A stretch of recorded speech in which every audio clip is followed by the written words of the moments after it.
Hello guys, अगर आपको भोजपुरी गाने पसंद हैं तो मैजिक भोजपुरी म्यूजिक को सब्सक्राइब करना ना भूलें। प्लीज़ चैनल को सब्सक्राइब करके नोटिफिकेशन बेल को भी प्रेस कर दें। बस बजना चाहिए गाना।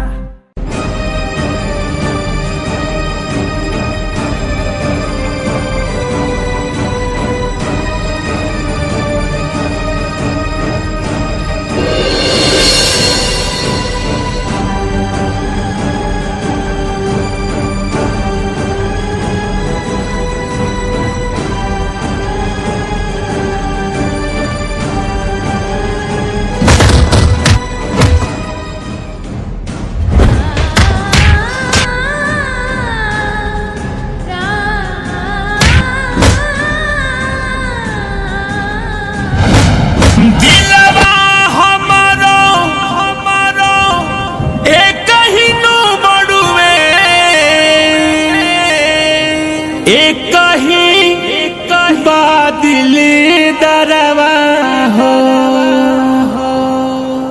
अरे कहीं हमारो आँखी के पुतरिया,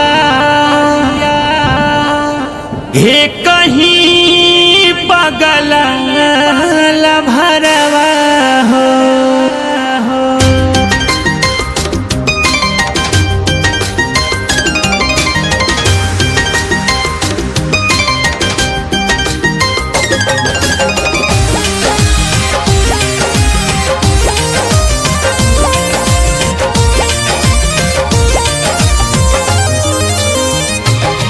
भगवान के दिहल तोहफा,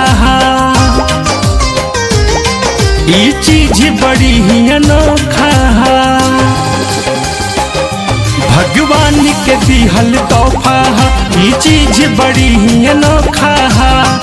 दिलवा हमारो एक ही बड़ू में, एक ही बा दिल दरवा हो, अरे कहीं आँख के पुतरिया नुहावे हमारो पगल भरवा हो, अरे कहीं आँख के पुतरिया नुहावे हमारो पगल भरवा हो।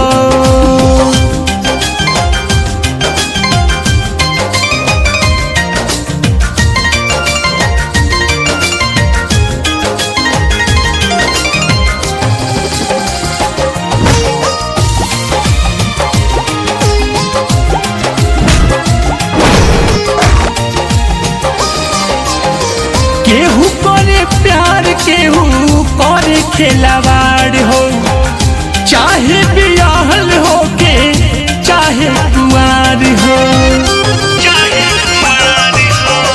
केहू करे प्यार, केहू करे खिलवाड़ हो, चाहे बियाहल हो के चाहे कुंवार हो।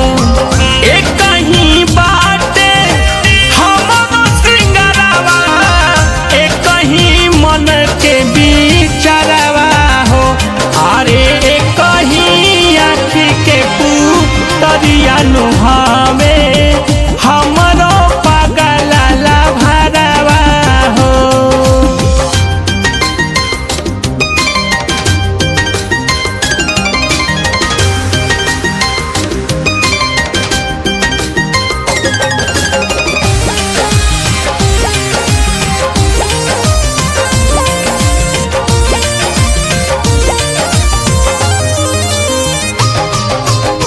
मन होला मंदिर पूजा होला नु प्यार हो, पाठक रोहित से चले संसार हो।